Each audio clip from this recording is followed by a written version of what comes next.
Assalamualaikum warahmatullahi wabarakatuh. Bismillahirrahmanirrahim. Alhamdulillahirabbil alamin wa sallallahu ala sayyidina Muhammadin wa alihi wa sahbihi ajma'in. Allahumma rabbi shrah li sadri wa yassir li amri wa hlul 'uqdatam min lisani yafqahu qawli. Allahumma rabbi zidna ilman warzuqna fahma. Allahumma 'allimna ما ينفعنا وانفعنا بما علمتنا اللهم فقهنا في الدين وعلمنا التأويل برحمتك يا أرحم الراحمين. Jamaah maghrib dirahmati Allah Subhanahu wa taala. Sebelumnya kita niatkan yang belum niat i'tikaf untuk berniat i'tikaf. Nawaitul i'tikafa fi hadzal masjid muddata iqamati lillahi taala. Kita lanjutkan fikih nikah. Pembahasan sekarang tentang nikahnya orang kafir. Jadi Kristen sama Kristen, ada dua mereka nikah dengan cara nikah mereka, kemudian berdua masuk Islam. Jadi pertanyaan, apakah harus nikah ulang? Karena bisa jadi ketika nikah mereka di Kristen tidak ada saksi, tidak ada wali. Kemudian setelah mereka masuk Islam, apakah harus nikah ulang atau cukup dengan nikah mereka ketika dalam agama Kristen ataupun agama Yahudi, agama apapun. Nah, di sini yang kemarin kita sebutkan bahwa nikahul kuffar sahih, nikahnya orang kafir fima bainahum sahih. Jadi nikah orang kafir sesama mereka dianggap sah menurut Islam. Artinya apabila dua orang sepasang suami istri, mereka nikah dalam ketika kafir, sudah punya anak 1-2 misalkan, kemudian mereka masuk Islam berdua, bagi apa hukumnya Ustaz? Hukumnya nikah mereka sudah sah yang dulu, tidak harus nikah kembali. Enggak harus ini bapak berhubung baru mu'alaf, dulu nikahnya enggak cukup syarat, sekarang nikah ulang, enggak. Cukup dengan nikah ketika mereka dalam keadaan kafir, dan anak mereka semua yang lahir dengan hubungan pernikahan mereka ketika kafir, anaknya semua terhubung nasabnya ke bapak, dianggap anak bapak yang suami tadi. Dengan dalil Rasul sallallahu alaihi wasallam, beliau punya salah seorang sahabat yang bernama Ghailan. Ini Ghailan, beliau dasarnya kafir dan kemudian masuk Islam. Malahan Ghailan ini dikisahkan beliau punya istri 8, 10 atau 8. Punya istri lebih dari 4. Dan kemudian Rasul ketika beliau masuk Islam, beliau ngelapor ke Rasul sallallahu alaihi wasallam. Ya Rasul, saya dulu di masa jahiliyah punya istri banyak, kalau enggak 10, 8 lupa. Akhirnya kata Rasul, amsik arba'an wa farik sairahunna. Tahan 4 dan lepas 4, ceraikan yang 4. Karena enggak mungkin seorang muslim nikah lebih dari 4, maksimal 4. Sehingga ketika setelah beliau masuk Islam, beliau cuma diperbolehkan 4 saja. Dan Rasulullah tidak menyuruh akad ulang. Sudah cukup dengan akad yang dulu. Cuman karena berhubung dalam Islam maksimalnya 4, akhirnya Rasul memerintahkan beliau untuk melepas 4 orang. Yang sisa tahan olehmu 4 orang dan sisanya cerai. Dan dalam Islam tidak mungkin lebih dari 4. Artinya Rasul di sini tidak memerintahkan beliau untuk nikah ulang. Nah, di sini bisa dipahami bahwa nikah beliau ini ketika masa jahiliyah dianggap sah, dianggap sah oleh Rasul sallallahu alaihi wasallam.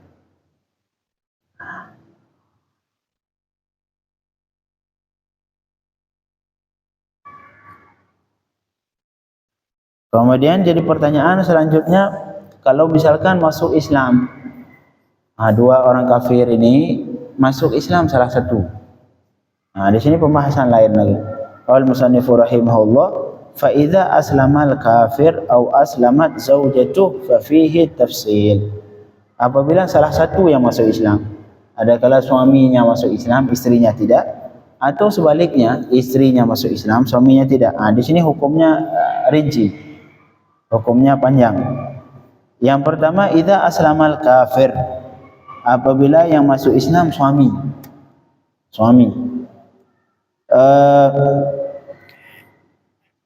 Baik dasar beliau itu baik Yahudi, Nasrani, Majusi, pokoknya beliau dasarnya kafir, sekarang mu'allaf. Wa indahu arba' zaujat kitabiyat au aqal. Dan beliau memiliki 4 istri yang kitabi. Kitabi ini artinya yang ahli kitab, Nasrani atau Yahudi. Jadi beliau dulu istri beliau ya Yahudi atau Nasrani. Sedangkan sekarang beliau sudah masuk Islam. Ini apakah harus tercerai istrinya? Tidak. Istamarra nikahuhun, sudah nikahnya berlanjut. Karena orang Muslim boleh menikahi perempuan Yahudi atau Nasrani, tapi dengan syarat-syaratnya. Enggak mutlak, boleh dengan syarat-syaratnya. Jadi apabila seorang kafir, suami masuk Islam, istrinya masih dalam keadaan agama tapi kitabi, kafir kitabi artinya kafir Nasrani atau Yahudi, ini hukum nikah tetap lanjut, sah. Karena dalam Islam diperbolehkan laki-laki Muslim menikahi perempuan yang Nasrani atau Yahudi. Sebaliknya tidak boleh. Kalau sebaliknya, istrinya Muslim, Muslimah, suaminya Yahudi dan Nasrani, enggak boleh. Tidak boleh. Walau jadi nikah mereka tetap berlanjut walaupun istrinya tidak masuk Islam. Kenapa Pak Ustaz? Walaupun karena diperbolehkan bagi suami yang Muslim menikahi istri yang kafir Yahudi ataupun Nasrani. Marhaban. Enggak. Selain Yahudi dan Nasrani itu pun syaratnya lumayan ribet juga. Untuk menikahi perempuan Yahudi dan Nasrani itu memang diperbolehkan, tetapi dengan syarat, banyak syarat. Salah satunya buyut perempuan itu masuk agama Nasrani ataupun Yahudi sebelum terjadi tahrif. Tahrif ini artinya dikotak-katik kitab Injil, penyelewengan Injil, sudah ditulis baru bukan Injil asli. Kalau buyutnya masuk setelah diutus Rasulullah, buyutnya dulu masuk agama Nasrani setelah diutus Rasulullah, ini ya tidak boleh dinikahi walaupun Nasrani. Misalkan Nasrani buyutnya dulu masuk Islam kapan? Di masa Uthman bin Affan. Misalkan awalnya beliau ini agama agama Majusi, kemudian pindah ke agama Yahudi ataupun agama Nasrani, tapi setelah diutus Rasulullah, artinya di masa Sayyidina Uthman, di masa Sayyidina Abu Bakar misalkan, itu buyutnya masuk agama Nasrani atau Yahudi setelah kitab Injil dikotak-katik. Ini di sini enggak boleh lagi. Tidak boleh kita nikahi itu perempuan. Walaupun Nasrani dalam mazhab Syafi'i. Mazhab yang lain kayaknya ada lebih mudah sedikit di mazhab Syafi'i. Lagian ngapain nikah sama Yahudi Nasrani? Muslim banyak. Masih banyak muslimah, ngapain nyari-nyari Yahudi, Nasrani, ntar anak kita takutnya meninggal anaknya ikut ibu. Kalau misalkan tiba-tiba kita baru lahir udah anak kecil, umur nggak ada yang tahu, kemudian kita meninggal, ntar anaknya ikut ibunya jadi Nasrani atau jadi Yahudi. Jadi hukum dasarnya apabila seseorang kafir masuk Islam sedangkan istrinya tidak masuk Islam, cuman agamanya Yahudi atau Nasrani, hukum nikahnya berlanjut. Tetap sah nikahnya dan berlanjut nikahnya, karena bagi seorang Muslim boleh menikahi kafir Yahudi atau perempuan Yahudi atau Nasrani.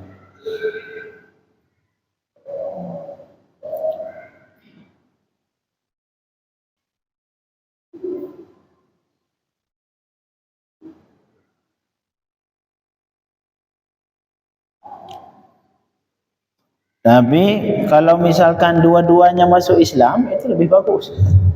Dua sekalian masuk Islam itu lebih aula, sah. Nggak perlu nikah ulang. Karena suatu ketika dulu, la ilaha illallah, Sayyidina Ibn Abbas pernah meriwayatkan hadis, suatu ketika ada seorang laki-laki di zaman Rasulullah. Beliau mendatangi Rasulullah untuk masuk Islam. Beliau datang menghadap Rasulullah untuk masuk, mengatakan asyhadu an la ilaha illallah. Kemudian thumma ja'at imra'atuh muslimatan ba'dahu. Kemudian selang berapa hari, sehari dua hari, datang istrinya masuk Islam juga. Apa yang dilakukan Rasulullah saat itu? Faqala ya Rasulullah, kata suami tadi, wahai Rasulullah, innaha kanat qad aslamat ma'i. Itu perempuan sudah Islam juga. Faraddaha alai. Farudduha alai, faraddaha alai. Kemudian Rasulullah mengembalikan istrinya ke beliau. Tidak menyuruh nikah ulang. Itu membuktikan bahwa apabila seseorang laki-laki masuk Islam dan kemudian perempuannya juga masuk Islam, nikahnya berlanjut. Itu yang pertama. Jika yang kafir ini laki-laki yang masuk Islam, sedangkan istrinya kafir Yahudi ataupun Nasraniyah, hukumnya nikahnya berlanjut. Yang kedua, rincian yang kedua, idza aslamal kafir, apabila si yang masih suami juga, suaminya masuk Islam, wa tahtahu wathaniyah wa majusiyah, sedangkan istrinya dulu itu istrinya adalah wathani. Wathani ini orang nyembah patung, kayak Buddha, Hindu, atau majusi nyembah api. Nah, ini artinya bukan Nasrani, bukan Yahudi, kafir yang lain, nyembah patung, nyembah api, nyembah apa semua. Nah, Hindu, Buddha kalau sekarang itu bagian majusi Nasrani, majusi wathani. Jadi beliau misalkan Chinese misalkan, mereka dulu agama Hindu ataupun agama Buddha, kemudian suaminya mu'allaf, istrinya masih dalam keadaan Buddha. La ilaha illallah. Wa takhallafat anhu fi dukhulil Islam, dan ini perempuan istrinya enggak bareng masuk Islam, belakangan masuk Islam.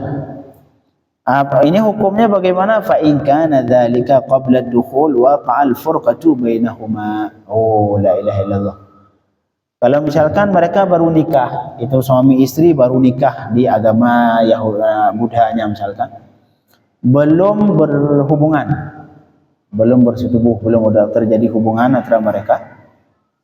Kemudian suaminya masuk Islam, istrinya tidak. Saat itu langsung pisah seketika dengan semata-mata suaminya asyhadu an la ilaha illallah Muhammadar Rasulullah, sudah nikahnya putus dengan istrinya. Karena sebelumnya mereka belum pernah berhubungan. Kalau sudah berhubungan nanti lain lagi. La ilaha illallah. Artinya kalau istrinya masuk Islam, la ilaha illallah wa in jadi kalau waqa'al furqatu bainahuma, maka saat itu langsung nikahnya terpasah. Nikahnya sudah nikah dulu langsung terpisah dengan sendirinya. Apabila suaminya masuk Islam, istrinya Yahudi Majusi atau wathani, Hindu, Buddha. Kalau belum terjadi hubungan, suami masuk Islam sudah pisah seketika langsung. Wa in kana islamuhu ba'da dukhulihi biha. Beda halnya kalau suaminya masuk Islam setelah mereka berhubungan. Sebelum suami Islam dulu, mereka setelah nikah sudah sempat berhubungan. Apalagi kalau sudah punya anak misalkan. Di sini fa in aslamat fil iddah. Hukumnya kalau misalkan istrinya masuk Islam masih dalam masa iddah. Dan maksud dalam masa iddah, misalkan hari ini hari Minggu suaminya masuk Islam. Iddah istrinya berapa hari? Iddah istri tergantung perempuan. Kalau perempuannya masih berhalangan, artinya masih haid, masih umur haid, umur 20, 30, masih keluar haid, maka yang di situ iddah perempuan itu masa tunggunya selama 3 kali suci. Kalau sudah suci sekali, ntar sudah haid, suci lagi, haid lagi, suci lagi, haid lagi, sudah 3 kali suci sudah. Tapi kalau istrinya sempat masuk Islam sebelum selesai masa iddah, baru sekali suci, baru misalkan 20 hari, hari tanggal 1 suami masuk Islam, tanggal 20 istri masuk Islam, artinya sebelum selesai masa iddah, hukumnya nikahnya berlanjut. Kalau istrinya sempat masuk Islam sebelum selesai masa iddah. Ini semua ke kapan? Kalau misalkan si suaminya masuk Islam setelah berhubungan. Jadi diperhatikan dulu, iddahnya udah selesai atau belum. Kalau istri masuk Islam ngikut suaminya sebelum habis selesai masa iddah, nikahnya masih berlanjut.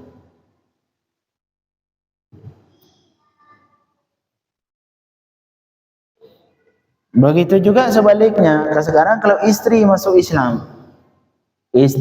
Islam, suaminya masih kafir, hukumnya diperhatikan sama seperti tadi.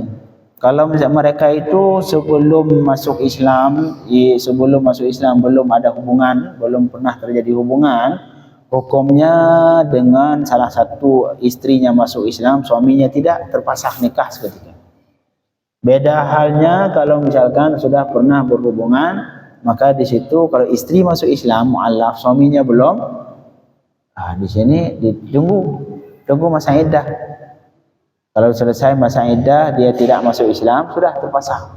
Tapi kalau sebelum selesai masa iddah suaminya masuk Islam juga ngikut istrinya, nikahnya masih berlanjut.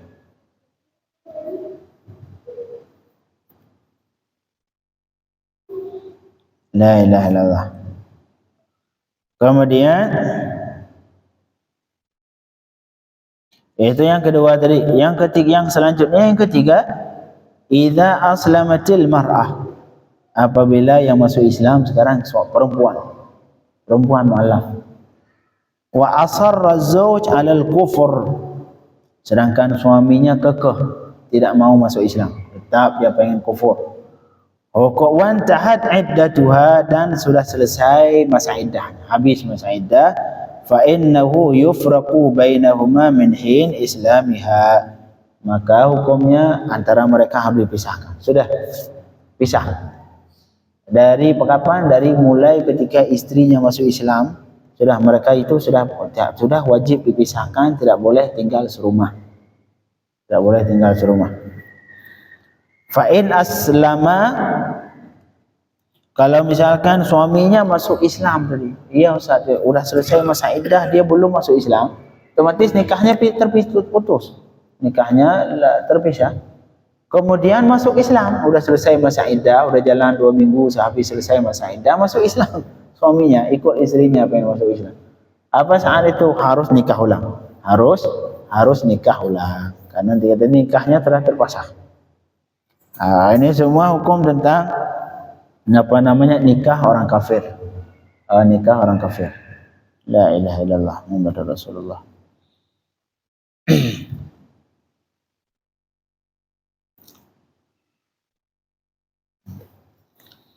Selesai sudah tentang rukun nikah, rukun dan syarat-syaratnya. Rukun nikah seperti yang kita ketahui, kita ulang sedikit. Yang pertama calon suami, yang kedua calon istri, yang ketiga wali, yang keempat saksi, yang kelima akad, ijab dan qabul. Ini. Marhaba.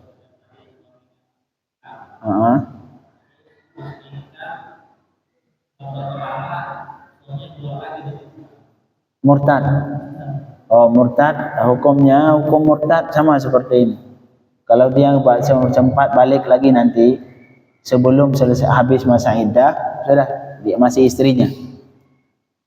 Misalkan 2 orang muslim, bisa jadi 2 orang muslim, kemudian suaminya murtad. Apa hukumnya Ustaz? Dari mulai ketika murtad, wajib mereka itu enggak boleh lagi tinggal serumah, wajib dipisahkan. Enggak boleh tinggal serumah ketika salah satu murtad. Kemudian kalau dia masuk Islam kembali sebelum selesai masa iddah, hukumnya tetap nikahnya berlanjut. Ini syaratnya seperti tadi juga. Kalau misalkan sebelum dia murtad, dia sama istrinya sudah pernah berhubungan. Tapi kalau baru nikah belum hubungan apa-apa, kemudian suaminya murtad, otomatis dari ketika ia murtad nikahnya putus langsung. Kalau nanti dia masuk Islam kembali harus nikah ulang. Beda halnya kalau sudah pernah berhubungan dan kemudian dia murtad, itu ditunggu masa iddah. Kalau habis selesai masa iddah, ia tidak masuk Islam kembali, nikahnya putus. Tapi kalau sempat masuk Islam kembali, nikahnya masih berlanjut. Tidak harus nikah ulang. Na'udzubillah minar riddah. Kita bermohon na'udzubillah semoga kita dilindungi oleh Allah dari murtad, anak kita dan keturunan kita semuanya, amin ya rabbal alamin. Ini murtad penyakit yang paling berbahaya, bisa menghapuskan semua amalan yang kita lakukan. Malahan sebagian mazhab, kalau misalkan seseorang murtad, dia murtad umur 50 dia murtad, kemudian dia masuk Islam kembali, itu semua amalan, salat yang selama 50 tahun dia lakukan, puasa selama 50 tahun dia lakukan, wajib qadha kembali, wajib ulang semua. Sebagian mazhab tidak, sebagian mazhab cuman terhapus pahalanya. Kata Allah Subhanahu wa taala, "Wa may yartadid minkum 'an dinihi fayamut wa huwa kafir faulaika habitat a'maluhum fid dunya wal akhirah." Terhapus semua amalan. Bahaya sebagian mazhab yang keras. Artinya terhapus amalannya, dianggap dia belum pernah beramal. Artinya semua salat yang dulu dia lakukan wajib qadha kembali. Wajib qadha kembali. Oh, enggak mudah murtad. Makanya sering-sering memohon kepada Allah selama selesai salat, memohon supaya lidah kita, hati kita, mata kita, tangan kita tidak melakukan hal-hal yang menjerumuskan kita ke dalam kemurtadaan. Karena murtad ini bukan cuma dengan mengatakan saya keluar dari Islam, tidak. Bagian dari murtad menghina Al-Quran, melecehkan Rasulullah, menghina Rasulullah, menghina Al-Quran. Termasuk kata ulama, kita ambil najis, kita ke masjid seperti ini. Maksudnya kita najis, kita kotori masjid dengan najis, dengan niat untuk menghina masjid. Saat itu murtad langsung. Jadi semua perbuatan yang mengandung penghinaan terhadap syiar Islam ini seperti masjid ataupun Ka'bah, itu syiar Islam, hukumnya murtad. Hati-hati. Apalagi kadang-kadang kita mengucapkan kata-kata yang kadang-kadang tak sadar padahal itu murtad. Makanya bermohon kepada Allah, sering-sering memohon ke Allah Subhanahu wa taala, berdoa ke Allah supaya kita, anak kita, keturunan kita, keluarga kita, semua orang yang kita cintai dijaga Allah. Mulutnya tidak mengucapkan kata-kata murtad, tangannya tidak melakukan perbuatan yang mengakibatkan kemurtadan, dan semua anggota badannya dijaga Allah supaya tidak terjerumus ke dalam kemurtadan. Selesai sudah tentang rukun dan syarat-syarat nikah. Sekarang masuk tentang sunanu aqdin nikah. Sunnah ketika akad nikah. Sunnah, ada hal-hal yang disunnahkan ketika melangsungkan akad nikah. Kemudian yang pertama al-khutbah. Disunnahkan khutbah sebelum akad nikah.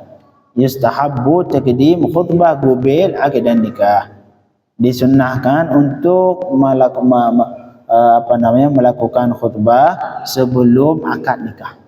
Makanya kan alhamdulillah wassalatu wassalamu ala rasulillah ayuhan nas ittaqullaha haqqa tuqatih, khutbah dulu sebelum akad nikah. Selesai khutbah nanti baru zawwijuka ala ma amarakallah min imsakin ma'ruf aw tasrihin bi ihsan aw zawwajtuka wa ankahtuka amrakat. Jadi awalnya ada khutbah dulu, ceramah aja, ceramah khutbah.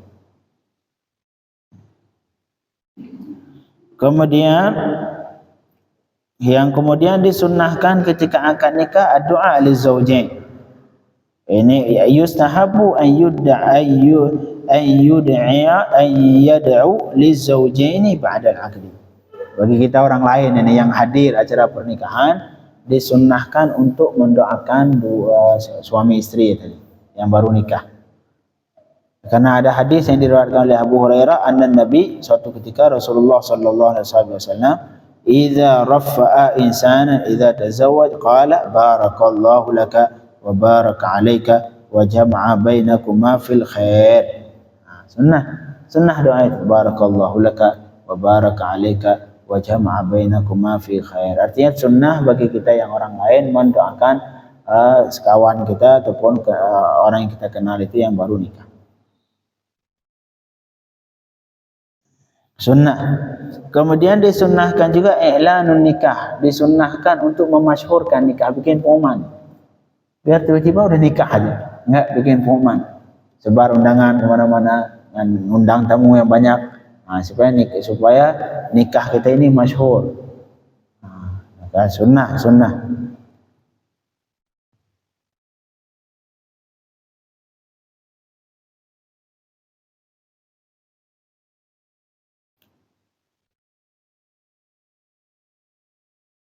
Kemudian selanjutnya disunahkan doa inda dukhul. Ini khusus ke suami istri ni. Kalau kita udah nikah nggak perlu lagi, kecuali pengen nikah satu lagi, ataupun boleh ntar dikasih tahu ke anak yang mau nikah, boleh. Jadi sunnah ketika pulang tinggal serumah inda dukhul. Disebutkan fa idza arada ar-rajul, apabila seorang laki-laki berkeinginan untuk masuk ke istrinya, artinya masuk ke istrinya, wa arada jima'aha, dan berkeinginan untuk berhubungan, itu disunnahkan berdoa dan berkata bismillah. Ini doa ketika berhubungan, Allahumma jannibna syaitan wa jannibi syaitana ma razaqtana. Disebutkan dalam hadis, siapa saja yang membaca itu, fa innahu in yuqaddar bainahuma walad fi dzalik lam yadurruhu syaitan abada. Disebutkan dalam hadis bahwa apabila ketika seorang berhubungan dengan istrinya dan membaca doa ini bismillah, kemudian baca doa ini sebelum berhubungan, apabila dari hubungan ini ditakdirkan lahir anak, maka nanti anaknya akan dijaga oleh Allah, tidak bisa diganggu sama syaitan. Syaitan tidak bisa membahayakan. Dan disunnahkan mengulang doa tadi ketika kita mau mengulang hubungan, sunnah. Kemudian bagian dari sunnah juga ketika akad nikah itu walimah, sunnah walimah. Ini walimah pesta, sunnah membuat pesta pernikahan. Adapun walimah sunnah, ya adapun hukum walimah, walimatul ursi sunnatun muakkadah. Walimah urus, pesta pernikahan, hukumnya sunnah muakkad, karena ini semua pernah disampaikan, dikatakan oleh Rasul, ada sabda hadis Rasul, baik dari segi Rasul menyatakan itu sunnah dan juga perbuatan Rasul melakukan walimah. Lima rawat Safiyah binti Syaibah radhiyallahu anha qalat, aulaman Nabi, Rasulullah membuat walimah ke sebagian istrinya bimuddain min syair, dengan 2 mud dari syair. 2 mud 2 kilo. Artinya Rasulullah ada walimah.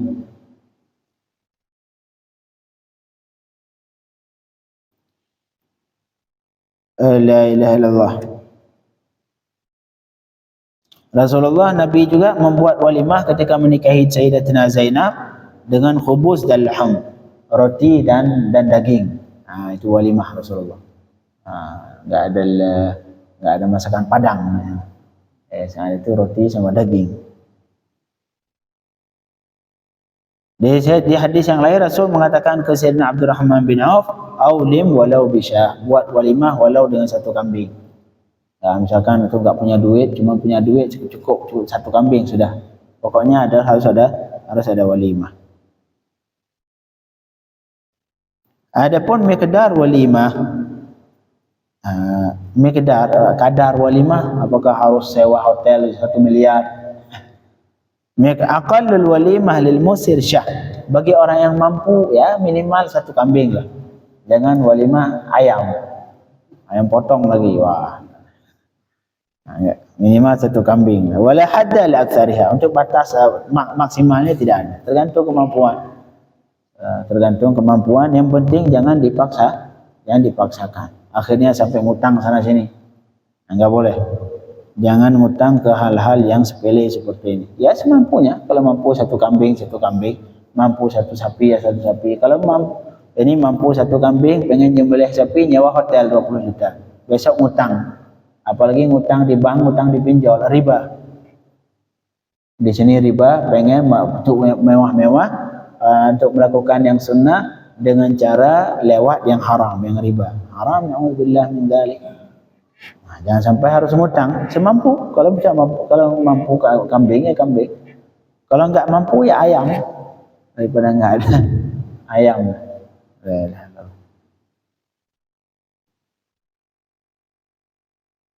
Adapun waktunya, waktu melakukan walimah dari mulai ketika akad. Jangan sebelum akad ada walimah duluan, enggak, akad dulu baru walimah. Untuk batas terakhirnya sampai setelah mereka tinggal bersama. Tapi yang afdal walimah setelah mereka berhubungan. Jadi suruh pulang dulu, tidur dulu mereka di rumah, tinggal serumah dulu, baru selesai itu walimah. Kadang-kadang kita kebalik, enggak boleh pulang dulu, belum walimah. Jangan, suruh pulang dulu. Baru setelah itu walimah, itu yang sunnah. Jadi suruh pulang dulu, setelah akad pulang dulu, nanti baru walimah. Supaya ketika walimah mereka sudah saling kenal. Sudah saling kenal. Sunnah seperti itu, yang afdal walimah setelah dukhul, setelah mereka tinggal bersama. Lianna Nabi, karena Rasul sallallahu alaihi wasallam tidak pernah membuat walimah ketika menikahi para istrinya kecuali setelah beliau tinggal bersama. Beliau tinggal bersama dulu, nanti setelah itu baru melakukan walimah. Inilah waktu walimah. Insyaallah bisa kita lanjutkan dengan pembahasan masih walimah, panjang pembahasan walimah. Allahumma faqihna fid din wa 'allimna at-ta'wil, iftah 'alaina futuhal 'arifin. Wa sallallahu ala sayyidina Muhammadin wa alihi wa sahbihi wasallam. Walhamdulillahi rabbil alamin.